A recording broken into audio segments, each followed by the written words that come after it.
Sir Skype पे आवाज़ clear नहीं थी, मैंने तो उधर गूगल मीट पे ज्वाइन कर लिया था। सही है। आई डोंट नो कि क्यों ये इशू आ रहा है। इंटरनेट हमारा स्टेबल रहता है, बाकी सारे काम ओके चल रहे होते हैं, जब क्लास होती है उस दौरान में पता नहीं क्यों ऐसे हो जाता है। चले बहरहाल, आप में से किसी से ये हमजा भी हैं, या आप लोग चेक किया करें ना, अगर क्लास के दौरान में मुझे जहन में नहीं रहता रिकॉर्डिंग का, तो आप लोग खुद से इसको देख लिया करें, लगा दिया करें। कोई भी ऑन कर रहा है जो क्लास में मौजूद, कि बहुत से लोग हैं जो अभी हमारे साथ ऐसे भी हैं जो क्लास में तो ऐड हैं, लेकिन उनकी कमिटमेंट्स हैं और उनकी टाइमिंग मैच नहीं करती, आउट ऑफ कंट्री, कोई कनाडा के लोग भी हैं, अमेरिका, तो वहाँ पर अभी जो है ना ऑफिस टाइमिंग है, यूनिवर्सिटीज़ भी हैं लोगों की, तो बाद में लेक्चर सुनते हैं, इसलिए रिकॉर्डिंग मस्ट होती है। बहरहाल इससे पहले अभी रिकॉर्डिंग हम स्टार्ट कर दी है, उनके लिए दोबारा से थोड़ा सा रिपीट कर देते हैं कि OSI मॉडल जो हम लोगों ने लेयर्स पहले बात की थी, उन्हीं को डिटेल में कोई नई इन्फॉर्मेशन हम लोगों ने उसको अटैच किया है। इतना ज़्यादा जो है ना कोई नया डाटा नहीं था उसके हवाले से, पुराना OSI मॉडल वाला कॉन्सेप्ट रिपीट हुआ है। मजीद हम लोगों ने OSI मॉडल को और जो है ना मॉडिफाई करके एक्सप्लेन किया है, और अब हम लोग उस लेंगे बेसिकली। उसके लिए सिस्को पैक ट्रेसर हमारे पास क्या है, हम लोग जो है ना एक और सॉफ्टवेयर है GNS3, ठीक है, उसको ओपन करते हैं। वहाँ पर दो नेटवर्क के दरमियान में हम लोग जैसे कोई भी प्रोटोकॉल, हम लोग कोई भी पोर्ट नंबर जो है ना यूज़ कर सकते हैं, प्रोटोकॉल नंबर, उसके अकॉर्डिंगली जो है ना ये काम करेंगे। लेट्स सपोज यहाँ पर हम पहले इसको कनेक्ट होने दें, हम लोग रिमोट एक्सेस जो है ना वो इनेबल करेंगे और पैकेट्स कैप्चर करके फिर देखेंगे 3 वे हैंड शेकिंग कैसे हो रही है, एक वो चीज़ देखेंगे। और उसके बाद हम लोग देखेंगे कि सोर्स पोर्ट डेस्टिनेशन पोर्ट कहाँ पर अटैच होता है, सोर्स IP डेस्टिनेशन IP कैसे अटैच होता है ये। और उसके बाद हम लोग फिर एक मजीद देखेंगे DNS के हवाले से, जो एप्लीकेशन लेयर का प्रोटोकॉल है, ठीक है। वालेकुम सलाम।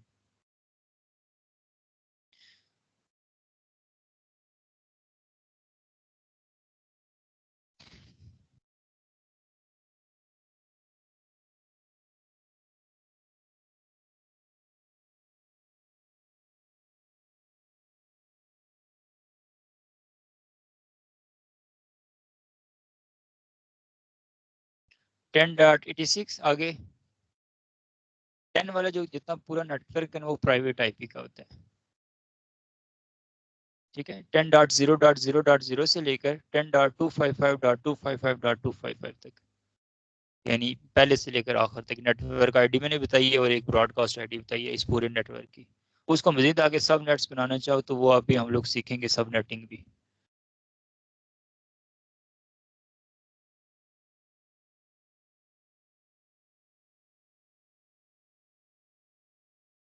हम डिवाइसेस को स्टार्ट कर देते हैं और मजीद इन डिवाइसेस की कंसोल पुट्टी के जरिए एक्सेस कर देते हैं, ठीक है।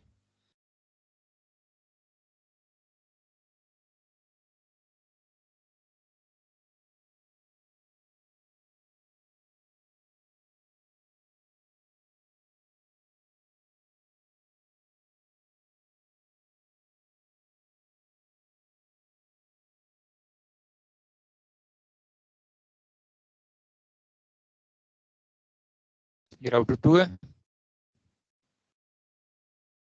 और राउटर 1 को भी हम एक्सेस कर लेते हैं।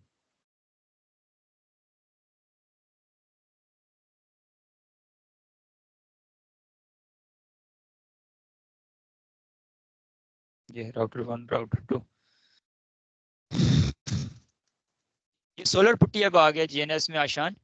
इसको अपडेट किया आपने भी GNS को अपने इनेबल, ठीक है। कॉन्फ़िगरेशन टर्मिनल, ये दो बेसिक कमांड्स हैं। हमजा थोड़ी सी आपको अगर CLI मोड की इसकी समझ नहीं आई तो डोंट वरी, हम दोबारा से जब हम ये OSI मॉडल के बाद नेक्स्ट वापस स्विचिंग की तरफ जाएंगे तो ये बेसिक कमांड्स में आपको दोबारा से क्लियर करवाऊंगा। अभी चूंकि वो इसका है, जस्ट मैं दोबारा से इनको इनेबल करके ये चीज़ें करना सिखा रहा हूँ ताकि हम अपनी लैब को कंप्लीट कर सकें। तो आपके लिए दोबारा से हम स्पैनिंग ट्री प्रोटोकॉल में बेसिक से थोड़ा सा बताएंगे, आपके साथ हम फिजिकल भी हमारे साथ कुछ नए लोग ऐड हुए हैं। इसलिए डोंट वरी अगर आपको कमांड्स की समझ ना आई तो।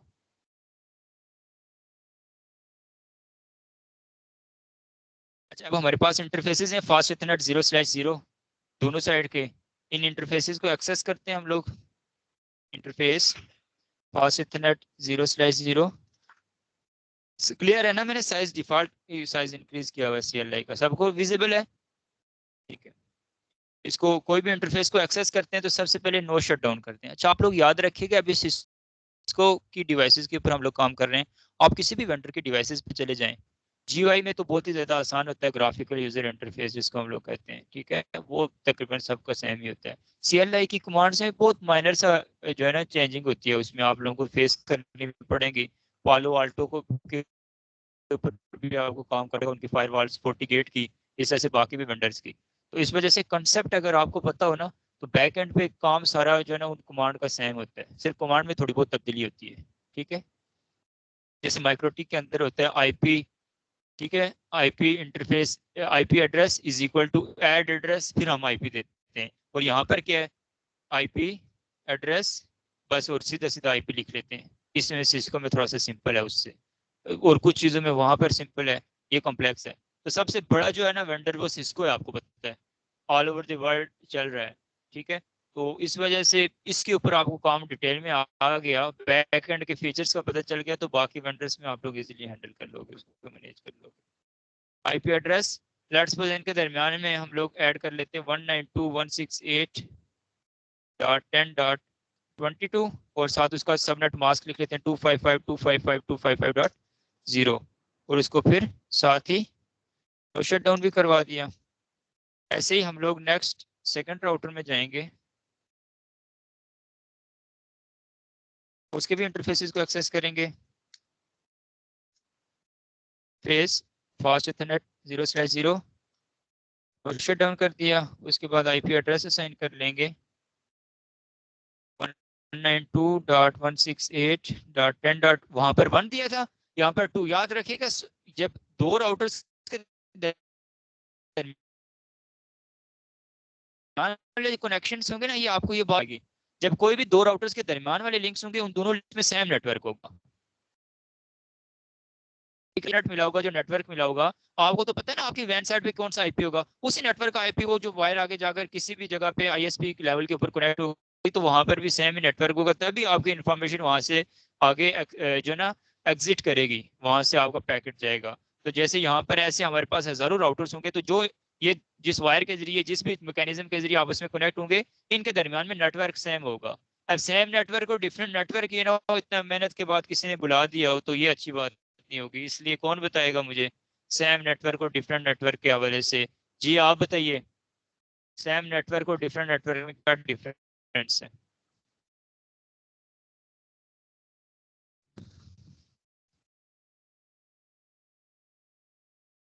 जी, लॉग्ड पोर्शन जो होता है हमारे पास किसी भी सबनेट का, किसी भी आपके पास IP का, वो अगर सेम है तो आपके पास नेटवर्क सेम है। जब लॉग पोर्शन के साथ हम लोग छोड़ेंगे, यानी फिक्स जो वैल्यूज होंगी, तो आपके पास नेटवर्क चेंज हो जाएगा। वेरी सिंपल डेफिनेशन अगर हम लोग बात करें तो, आगे डिटेल्स हम लोगों ने बहुत सारी की हुई है डिस्कस।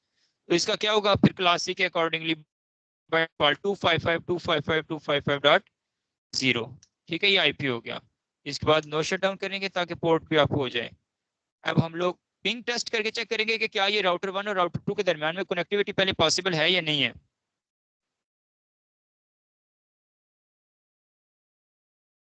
पिंग करते हैं 192.168.10.2, तो सक्सेस रेट हमारे पास आ रहा है 80%।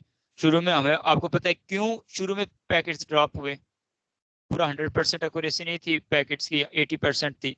इनिशियली ARP का प्रोसेस चलता है, एड्रेस रेजोल्यूशन प्रोटोकॉल, जो कि आपके सोर्स डेस्टिनेशन पाथ को जो है ना वेरीफाई करने में, और TTL बीच में यहाँ पर इन्वॉल्व हो जाती है। पैकेट शुरू वाला स्पेसिफिक टाइम होता है, देखे ना वो, एक तो राउटर वाली बात भी और दूसरा TTL वाली बात भी यहाँ पर साथ ही सेटल हो गई, एडजस्ट हो गई, कि शुरू में जब तक वो पाथ को फाइंड करता, वो जो स्पेसिफिक टाइम था वो एक्सीड करके आप पैकेट ड्रॉप हो गया। इस वजह से हमारे पास 80% वहां पर जो है ना जो है ना इसकी टोटल मैक्सिमम परसेंटेज आई।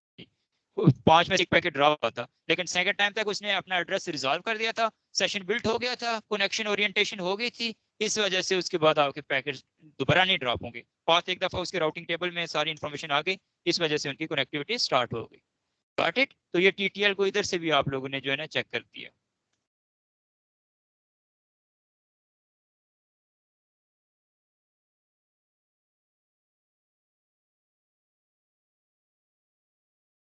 जी, अभी वीलैन के हवाले से बात नहीं हो रही, तो इसलिए काइंडली इसके फ्लो को चलने दे, एट द एंड में इसको जो है ना चेक कर लूंगा आपके क्वेश्चन को।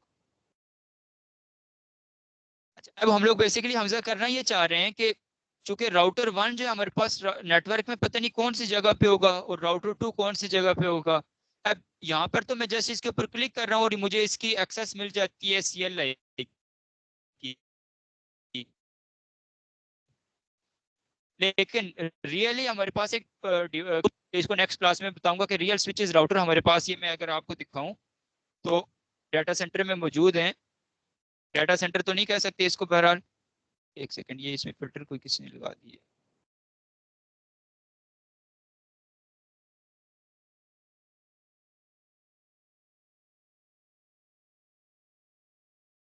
अच्छा, ये हमारे पास ये कुछ डिवाइसेस हैं राउटर स्विचेस जो कि आपके CCNA के लिए रिक्वायर्ड हैं। आप बेशक ऑनलाइन है, लेकिन इन डिवाइसेस के ऊपर हम कैमरा ऑन कर कर आपको एक्सेस करना और कौन सी केबल यूज होती है, कौन सा सॉफ्टवेयर होता है और कैसे इनको एक्सेस किया जाता है, तमाम चीज़ें प्रैक्टिकली करके दिखाएंगे। क्योंकि रियल लाइव भी आपके साथ बहुत सारे लोग मौजूद हैं जो ऑनलाइन हैं, उनको भी मैं आपको दिखा देता हूँ कि जो उनके लिए मोटिवेशन है कि कितने लोग यहाँ पर मौजूद भी हैं जो आपके साथ क्लास ले रहे हैं। तो जो पिंडी इस्लामाबाद में मौजूद लोग हैं और वो क्लास नहीं आ रहे, तो वो देख लें कि जो लोग यहाँ पर बैठे हुए हैं वो ऑब्वियसली ज़्यादा सीख रहे होंगे आप लोगों की निस्बत, क्योंकि वो पहले आते हैं, इन डिवाइसेस को एक्सेस भी करते हैं। ठीक है, लैब भी उनके पास मौजूद है, तो इसलिए आप लोग भी कोशिश करें कि यहाँ पर फिजिकली आया करें जो लोग आ सकते हैं।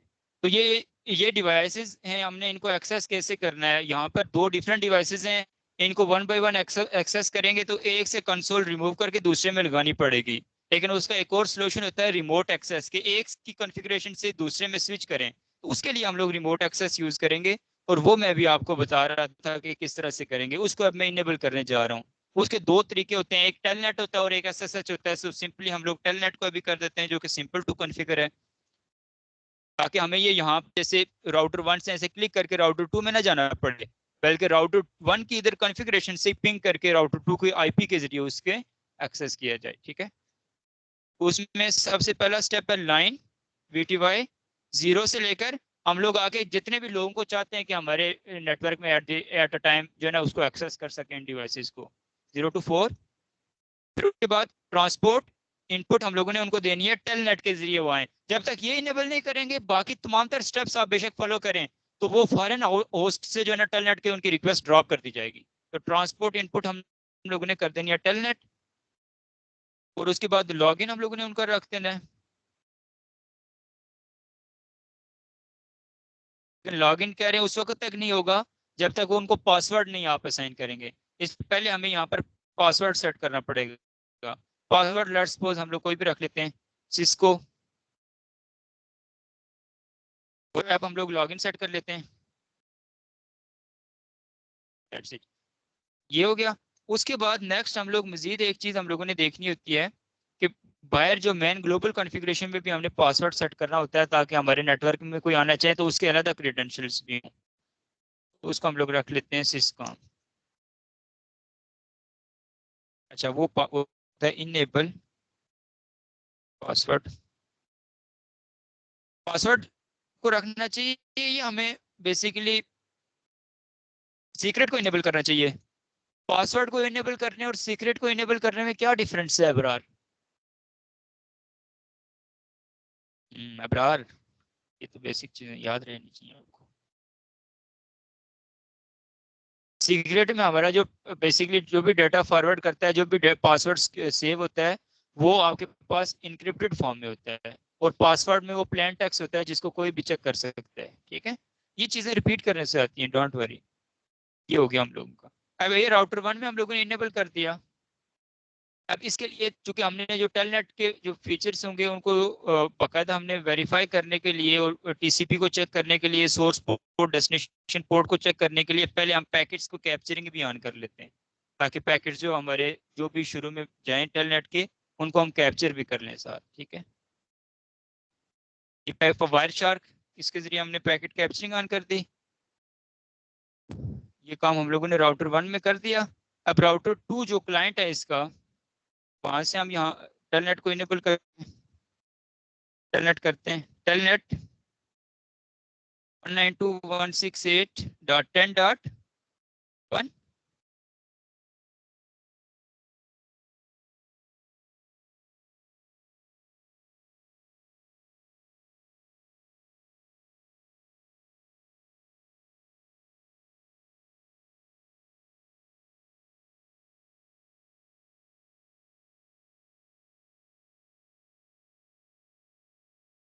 शो 10.2 है इसका। ठीक है, और लेकिन इसका कितना है? 10.1 ही है ना,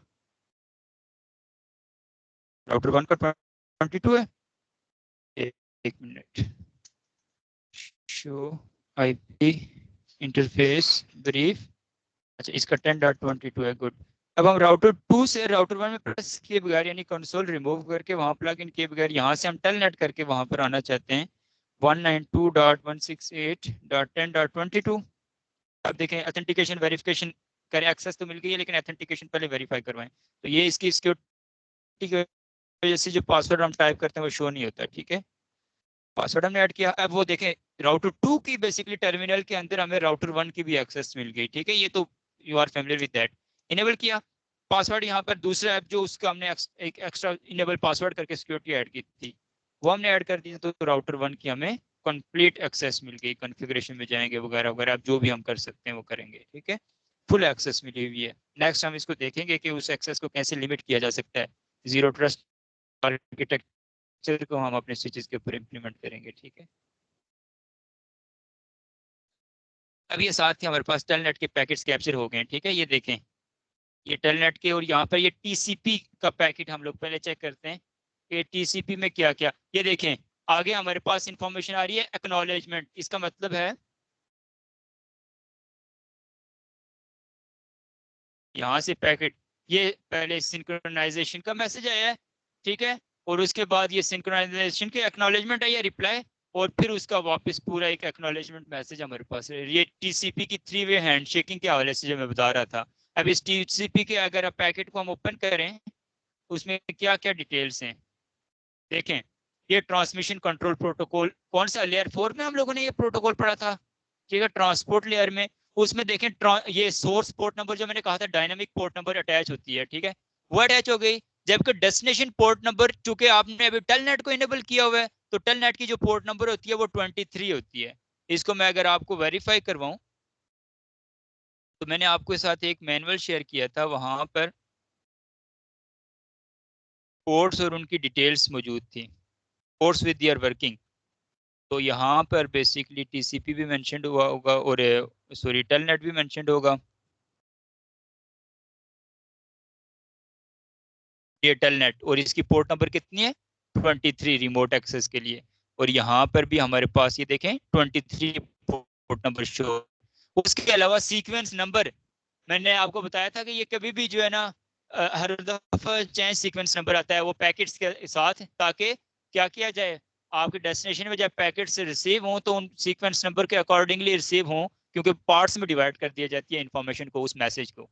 ठीक है, ये इन्फॉर्मेशन है। और उसके बाद अगर ये था ट्रांसपोर्ट लेयर, फिर नेटवर्क लेयर में अगर बात करें तो वहां पर ये देखें आपके पास आ जाएगी आईपी वेरिएंट 4 यहाँ पर यूज हो रही है, और साथ सोर्स आईपी 192.168 जिसने रिक्वेस्ट भेजी थी टेलनेट की 192.168.10.2। उसके बाद डेस्टिनेशन आईपी की अगर बात करें तो 192.168.10.22, ये वाली इंफॉर्मेशन आ गई। ये क्लियर हो गया सोर्स आईपी डेस्टिनेशन आईपी, जिसमें हमने इसका टीटीएल और ये चीजें चेक की थी। उसके बाद इथन 2, ठीक है, सोर्स मैक भी और साथ डेस्टिनेशन मैक की भी इंफॉर्मेशन अटैच है। ठीक है, ये इंफॉर्मेशन तक आपके पैकेट के साथ जो कैप्चर किया आपने अटैच की हुई है। उसके अलावा बिट्स फ्रेम्स और उनके जो बिट्स और वो तमाम तरह डिटेल्स अटैच की गई हैं। और टीसीपी में मजीद अगर देखें तो ये सोर्स पोर्ट, डेस्टिनेशन पोर्ट, ठीक है, और कन्वर्जेशन ये इसमें डेटा की जो टोटल जो ना कॉस्ट है वो चेक हो रही है। बाकी सीक्वेंस नंबर मैंने आपको बताया था हर दफा यूनिक सीक्वेंस नंबर अटैच किया जाएगा। एक तो सीक्वेंस नंबर होता है और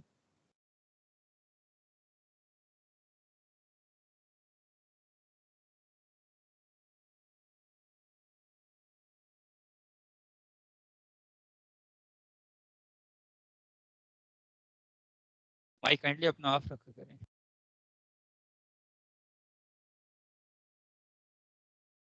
अच्छा, ये होगी इंफॉर्मेशन। उसके अलावा इसको अगर हम थोड़ा सा एक्सटेंड करते हैं तो ये चेक सम वैल्यू ये भी आपके पास के साथ अटैच की जाती है। लेकिन अभी चूंकि हम आगे कोई वैन के अंदर नहीं है इसलिए चेक सम की और इन चीज़ों की ज़्यादा डिटेल हमारे पास नहीं आई हुई। विंडो साइज वगैरह बताया हुआ है। ये भी चीज़ें हम लोग ये विंडो साइज ये चीज़ें तब कैलकुलेट की जाती हैं जब हम राउटिंग प्रोटोकॉल्स के दरमियान में नेबरशिप वगैरह मेंटेन रख रहे हो।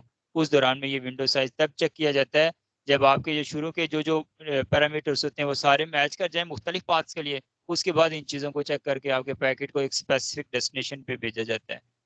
एक्नॉलेजमेंट नंबर्स पर हर एक पैकेट के अलग अलग एक्नॉलेजमेंट नंबर्स हैं। तो ये तमाम तरह इंफॉर्मेशन है जो हम लोगों ने अभी तक पढ़ी है। देखने में कितनी आसान है लेकिन बैक एंड पे हमें इसकी थ्योरी समझने में देखें 3 to 4 सेशंस लग गए। ठीक है, इसके अलावा अगर हम अपने रियल ये तो था ना सिमुलेशन में हम लोग ने तमाम तर काम परफॉर्म किया है। आइडिया हो गया इन तमाम तर लेयर्स का। इससे ऊपर जो कि डाटा और इंफॉर्मेशन होती है और वो सेशंस होते हैं वो बस जस्ट क्रिएट हो जाते हैं और वो उसमें उसी पैकेट को आगे ट्रांसफर करने के लिए हम रिस्पॉन्सिबल होते हैं। पैकेट्स और इन्फॉर्मेशन तो कोई भी हो सकती है ना, इसलिए उसकी बात हम लोग नहीं करते। उसको सिक्योर करना और उसके ऊपर अगर जब बात करनी हो ना लेयर 6-7 के ऊपर तो वहां पर आपके फायरवॉल्स के ऊपर ज्यादा काम होता है। फायरवॉल्स के ऊपर पॉलिसीज वगैरह और जो जो चीजें एक्सेस कंट्रोल्स लगाए जाते हैं और जो जो किसी भी तरह की पॉलिसीज हैं वो अप्लाई की जाती हैं। हम लोग बेसिकली रिस्पॉन्सिबल होते हैं नेटवर्किंग वाले लोग लेयर 4 से ऑनवर्ड जो हमारी इंफॉर्मेशन को डेस्टिनेशन में भेजने के लिए।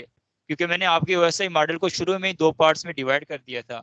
एक मैंने आपको बताया था सेशन लेयर, एप्लीकेशन और प्रेजेंटेशन लेयर, ठीक है, जो कि रिस्पॉन्सिबल है इंफॉर्मेशन की कैप्चरिंग गैदरिंग इंफॉर्मेशन के लिए। उसके बाद ट्रांसपोर्ट, नेटवर्क, डाटा लिंक और फिजिकल लेयर आगे उसको डिस्ट्रीब्यूट ट्रांसमिट करने के लिए रिस्पॉन्सिबल है। तो उनके बारे में हमने देखें डिटेल में डिस्कस कर दिया। यहाँ तक अब क्लियर हो गई बेसिकली इसकी तमाम तरह आइडिया। इसकी प्रैक्टिकल लैब का भी आपको अंदाजा हो गया। अब हम रियल अगर इसकी कैप्चर करें यहाँ पर देखते हैं कौन कौन से ये यानी कि मैं आपको ये बता रहा हूँ वो तो सिमुलेशन में हमने किया है। अगर लाइव पैकेट्स को अगर हम कैप्चर करना चाहें उसके लिए मैं इस वायरशार को अभी फिलहाल हम दोनों को पैरेलल भी चला सकते हैं।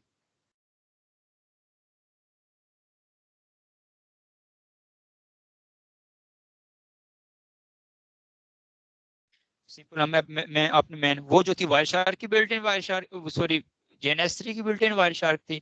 अब मेरे आम विंडो की जो इसमें मैन वायरशार इंस्टॉल की हुई है सेटअप किया हुआ है उसके साथ है। यहाँ पर मेरे पास ऑप्शंस मौजूद होंगे। मैं ये लैन कार्ड है कोई वर्चुअल मशीन है उसकी पैकेट्स को कैप्चर करूँ, ठीक है, इथरनेट से और वीपीएन्स बने हुए हैं उनके पैकेट्स को कैप्चर करूँ या जो भी उनका डाटा। अभी चूंकि मेरे पास मेजर जो है ना एक तो लूप बैक ट्रैफिक है अपनी और दूसरी जो है ये वाईफाई के जरिए जो मैं कम्युनिकेट कर रहा हूँ आप लोगों के साथ। तो इसमें आपको ये देखिए मैं जैसे जैसे बोल रहा हूँ यूडीपी आपको नजर आ रहा है सारा यूडीपी यूडीपी। क्योंकि हम लोगों ने बात की थी कि ट्रांसपोर्ट लेयर पे 2 तरह के प्रोटोकॉल्स होते हैं टीसीपी और उसकी डिटेल्स मैंने आपको बता दी। अब यूडीपी की बात आती है जो अभी लाइव कम्युनिकेशन हो रही है लाइव ट्रांसमिशन हो रही है। इस वजह से ये पैकेट्स आपको यूडीपी के पैकेट्स नजर आ रहे हैं। Source port, destination port number चूंकि अभी हमारे पास क्या एक फिक्स तो नहीं कोई किसी प्रोटोकॉल का किया हुआ ना किसी एक रजिस्टर्ड पोर्ट नंबर के जरिए तो नहीं कर रहे हैं हम लोग रैंडम हमारे पास डायनेमिक अंदाज में बातें हो रही हैं और सारा काम हो रहा है। इस वजह से ये दोनों वहां से आपके पास बेसिकली यूज हो रहे हैं। सोर्स मैक डेस्टिनेशन मैक तब तक इन्वॉल्व होता है यहाँ पर जब तक कि आपकी इन्फॉर्मेशन आपके गेटवे तक जाती है उसके बाद वो वहां से रिमूव कर दिया जाता है। ठीक है, बाकी ये डाटा साइज इस पैकेट के लिए ये था क्योंकि अब वहां पर डाटा साइज नहीं मेंशन था क्योंकि वो सिमुलेशन के अंदर हम काम कर रहे थे। यहाँ पर उसकी भी आगे तमाम तरह डिटेल्स जो है ना मौजूद हैं और उसको कैसे ट्रंकेटेड किया गया वो भी मौजूद है। यूडीपी के पैकेट में लेंथ, ठीक है, और इसके अलावा पे लोड कितना है वो चीज़ें भी सारी की सारी अटैच हैं। ये हो गया। उसके अलावा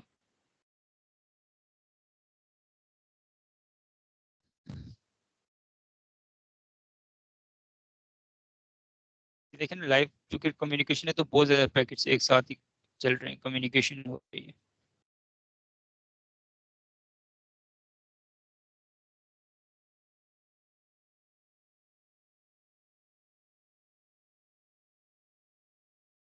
तो ये बातें हैं और ये चीज़ें क्लियर हो गई बातें टीसीपी के हवाले से। अब रियल यहाँ पे हम अगर इसको करें तो देखें सोर्स आईपी क्या है, प्राइवेट आईपी, डेस्टिनेशन आईपी एक पब्लिक आईपी एड्रेस है। क्योंकि अब हम इंटरनेट के साथ कनेक्टेड है, हमारी कहीं पे भी कम्युनिकेशन हो रही है, मल्टीपल ब्राउजर्स हमारे पास ओपन है। तो यहाँ पर देखें तो पोर्ट नंबर के अकॉर्डिंगली हमें पता चल रहा है 443 किसकी पोर्ट नंबर है, HTTPS।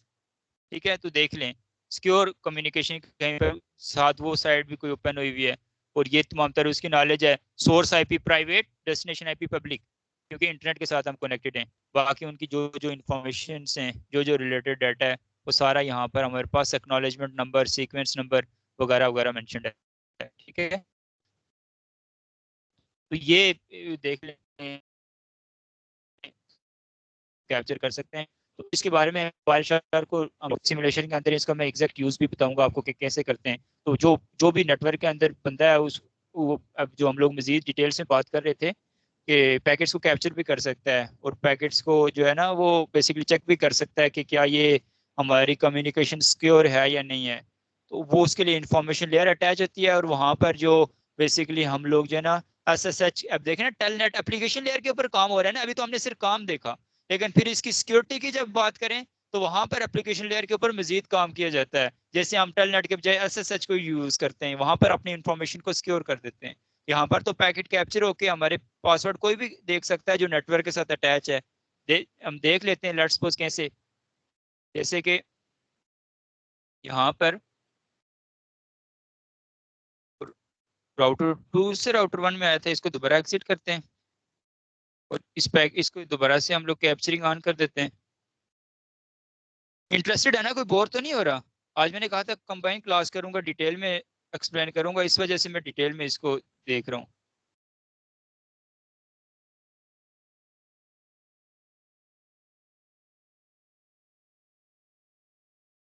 हाँ, अब ये जो टेलनेट के पैकेट्स हैं, अगर कोई भी बंदा जो हमारे नेटवर्क के साथ कनेक्टेड है, उस अटैच है, वो इसको ओपन करे अगर, तो इसमें से वो इंफॉर्मेशन को जो है ना गैदर कर सकता है। कैसे?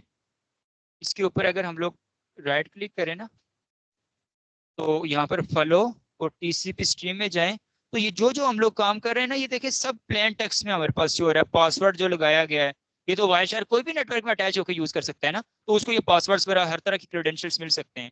तो इस चीज को परफॉर्म करने के लिए, इससे बचने के लिए हम लोग प्रेजेंटेशन लेयर में फिर अपने डाटा की इंक्रिप्शन करते हैं, जिसकी वजह से कम्युनिकेशन होती है। उसके लिए जो एप्लीकेशन का प्रोटोकॉल यूज करते हैं वो पोर्ट नंबर 23 के बजाय 22 यूज करना शुरू कर देते हैं और उस प्रोटोकॉल का नाम होता है SSH। तो उससे हमारे पास जो है ना डाटा इंक्रिप्टेड फॉर्म में ट्रांसफर होता है।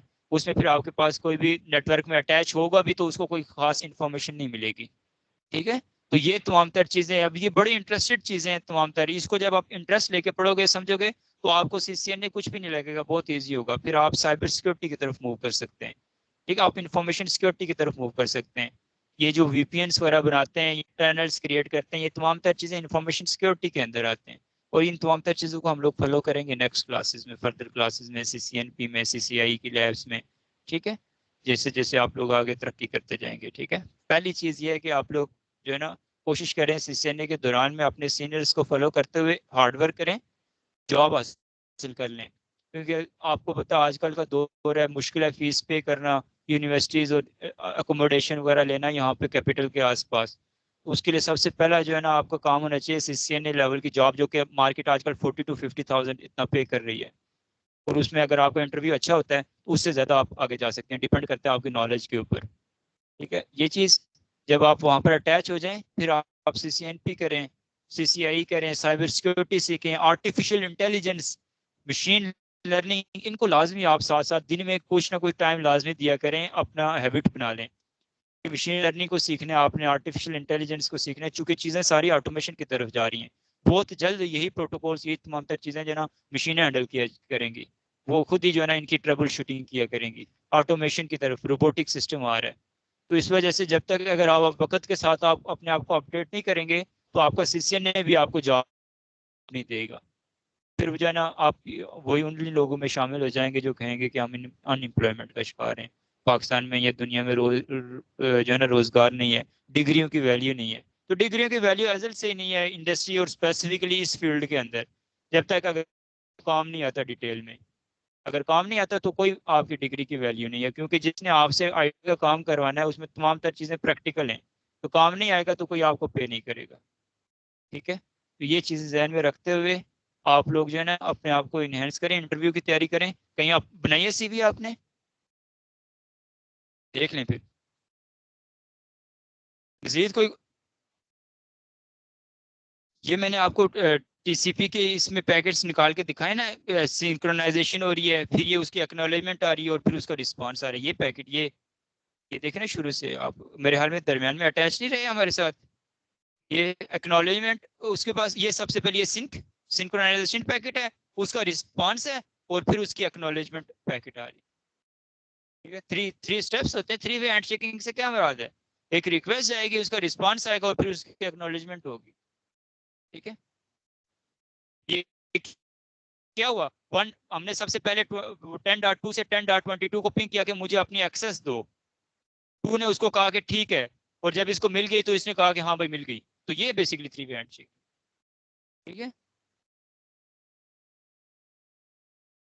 किसी का कोई क्वेश्चन हो ओएसआई मॉडल के हवाले से, कोई बात किसी को समझ ना आई हो? चलें जी, थैंक यू। हम लोग एंड करते हैं फिर। अब नेक्स्ट हम लोग जो है ना क्लास स्टार्ट करते हैं फ्राइडे को इंशाल्लाह। फ्राइडे को एक न्यू टॉपिक के साथ आएंगे हम लोग, और उसमें लैब्स भी हमारी होंगी। तो इसलिए सारे लोग अपनी अवेलेबिलिटी को मेक श्योर करें, कोशिश करें जो पिंडी इस्लामाबाद में वो लाजमी फिजिकल आएँ। बाकी ऑनलाइन लोगों के लिए भी हम लोग ऐसे क्लास करेंगे कि उनको समझ आएंगी। Thank you so much all of you.